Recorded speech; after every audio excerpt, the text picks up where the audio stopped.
Fala, gente amiga, tudo bom? Eu sou Carlos Lose e esta é a Batata Espacial, o seu site de cultura nerd, de cultura em geral na internet. E hoje vamos falar de séries, né? Hoje vamos mudar um pouquinho, deixar o cinema um pouquinho de lado e conversar sobre séries, né? E falar de Guerra nas Estrelas, né? Vamos falar de Star Wars, né? Para os mais novos, né? Que a gente está sabendo, né? Que houve, né? A série do Cassian Andor, né? Na Disney Plus, né?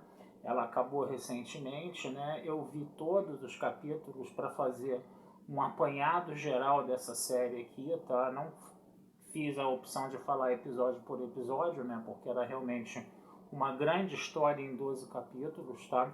Então eu preferi falar agora, né? Agora que a série já passou toda, conversar um pouquinho sobre a série assim em linhas gerais, tá? A primeira coisa que a gente tem que falar aqui é que houve, né? Eu acho que houve muitas críticas, né? Por parte de alguns fãs não gostaram, acharam a série muito paradona, coisa e tal, que não tinha muita cena de ação, etc, etc. Bom, a gente tem que se lembrar, para a gente começar a conversar sobre o Cassandra, a gente tem que se lembrar do filme Rogue One, né? E eu acho que a melhor definição que Rogue One teve, né, foi de um amigo meu do Conselho Jedi aqui do Rio de Janeiro, que falou que Rogue One finalmente foi um filme de guerra nas estrelas para adultos, que não era uma fantasia infanto-juvenil, algo adolescente, entendeu? Onde você tem um império do mal, onde você tem Stormtroopers que ficam dando tiro para lá e para cá e que não acertam ninguém, né? Então é o Império do Mal que foi destruído por um exército de ursinhos de pelúcia, né? Tudo isso, né, na primeira trilogia acabou pegando um pouco mal, né? E o Cassian Andor não, o Cassian Andor, o Rogue One também, não são filmes que vão por essa vibe, muito pelo contrário, eles tratam realmente o Império do Mal como o Império do Mal realmente, né? E aí o filme do Cassian Andor, a série do Cassian Andor, ela meio que seguiu um pouco essa vibe, né? A gente pode falar que teve aqueles 3 primeiros episódios, né? Os 2 primeiros episódios foram realmente um péssimo cartão de visitas, né? Que você só via o Cassian Andor andando para lá e para cá, né? No planeta onde ele vivia, né? Você não tinha muitas cenas de ação, tinha uma conversa lá dele comprar uma espécie assim de instrumento, coisa e tal, de vender um instrumento, não sei o que, coisa e tal. E ficou aquela coisa meio estranha, né? Mas aí no terceiro episódio, quando ele conhece, né, o líder da rebelião, que é muito bem interpretado pelo Stellan Skarsgård, né? Você vai ter o episódio que mais se aproximou do que é o universo de Guerra nas Estrelas mesmo, com muitas cenas de ação, muitas cenas de tiro, etc, etc. Depois ele vai para uma missão, né? Onde o ápice dessa missão vai ser no sexto episódio, né? E o quarto e quinto episódios ajudam você a entender a construção do personagem. Então você começa a ver um pouco daquele Cassian Andor que a gente viu em Rogue One, né? Então foram 3 episódios interessantes, né? Do sétimo episódio até o 12º episódio, a coisa deu uma esfriada novamente, ficou mais no campo da conversa, coisa e tal, uma série que você precisa realmente ter muita atenção, tá? Nos diálogos, né? Porque a coisa tá aí nos diálogos, né? E é uma série também onde o que conta bastante é a interpretação dos atores, né? A interpretação dos atores é muito boa, tá? E você tem a construção do Império ali. Porque, pô, você imagina o seguinte, perdão, a construção da Aliança Rebelde. Você imagina o seguinte, você em Guerra nas Estrelas já viu uma Aliança Rebelde com armas, você já viu uma Aliança Rebelde, entendeu? Toda preparada para lutar contra o Império, né? Como é que isso foi parar na mão deles, né? Para você conseguir arma, você precisa de dinheiro. Onde é que tu vai arrumar dinheiro para você conseguir comprar as armas, né? Então, essa série do Cassian Andor, ela trabalha um pouco isso, ela mostra esse processo de construção do Império, né? O núcleo, por exemplo, da Mon Mothma, né, que era um núcleo muito cansativo, né, para alguns fãs que gostam mais da coisa de ação, né? Esse núcleo da Mon Mothma é muito interessante por quê? Porque você vê ela, né, justamente arrumando esse dinheiro para esse império e por todos os perrengues pelos quais ela passou, né? Lembrando sempre que eu tenho que dar spoilers aqui para a gente conversar um pouco sobre isso, tá? Mas ela chegou, inclusive, a praticamente vender a filha dela, né? Para um cara rico de péssimo caráter, né? Para esse cara rico casar o filho dela, filho dele, né, com a filha dela, né, no caso, né? Então isso foi uma coisa que ela é realmente muito difícil de engolir, um sacrifício que ela acabou fazendo, que acabou sendo até uma coisa conveniente para a filha, porque a filha tinha aquelas tradições de Chandrila, né, que é o local de nascimento da Mon Mothma, né, e você tem essa sociedade um pouco mais conservadora de Chandrila, no caso, né, e isso acabou caindo como uma luva para a filha dela, né, mas foi uma solução conveniente, né, para esse problema. Esse problema poderia ter sido muito mais bem explorado e a filha não aceitar passivamente, entendeu? Ser praticamente vendida pela mãe, né? Então essa coisa foi muito interessante a meu ver, tá? Ela também tem o fato de um motorista que é uma espécie de X9, que é uma espécie de informante que fica ali só o tempo todo espionando ela e ela desconfiando dele, nessa coisa da desconfiança, né? De você ter um governo autoritário cheio de ouvidos para todos os lados, né? A coisa também, né? E aí o personagem do Stellan Skarsgård também foi um grande ganho para essa série, né? A coisa também dos rebeldes não serem os mocinhos bonzinhos lutando contra o Império do Mal.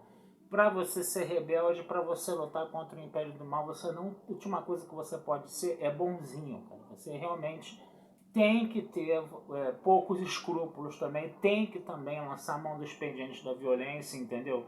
Tem que também matar quem está na sua frente, quem pode trazer algum problema para os seus planos, né? Por exemplo, o personagem do Stellan Skarsgård, que eu esqueci o nome agora, ele tinha um informante dentro do Império, né?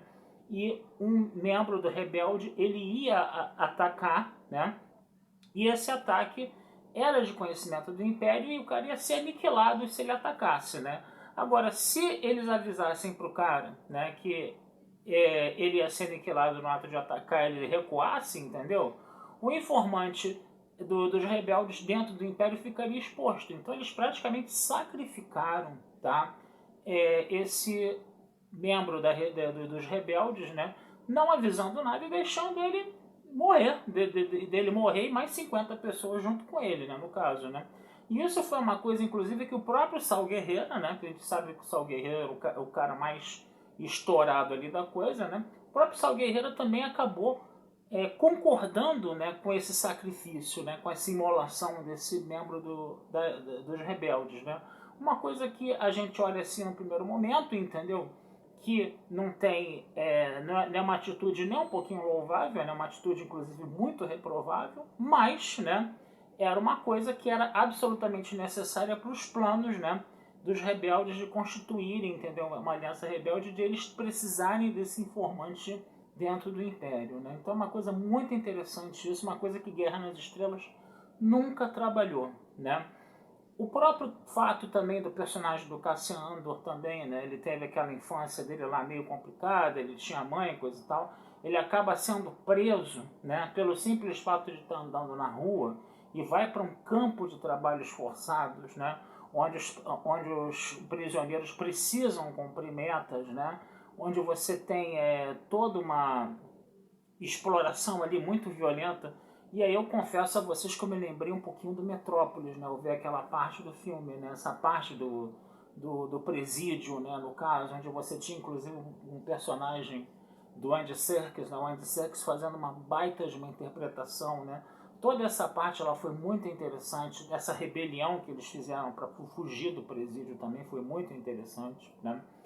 E a sequência final também, né, no caso, né, de você ter o próprio, a mãe, né, de criação, né, do Cassiano acabando morrendo e você vai ter um ritual funerário e ali você vai ter uma revolta popular que vai ser sangrentamente, né, sufocada, né, por Stormtroopers que agora acertam um alvo, né, o que é um negócio muito interessante da gente ver, né. Eles vão passando o rodo, matando geral mesmo, não querem nem saber.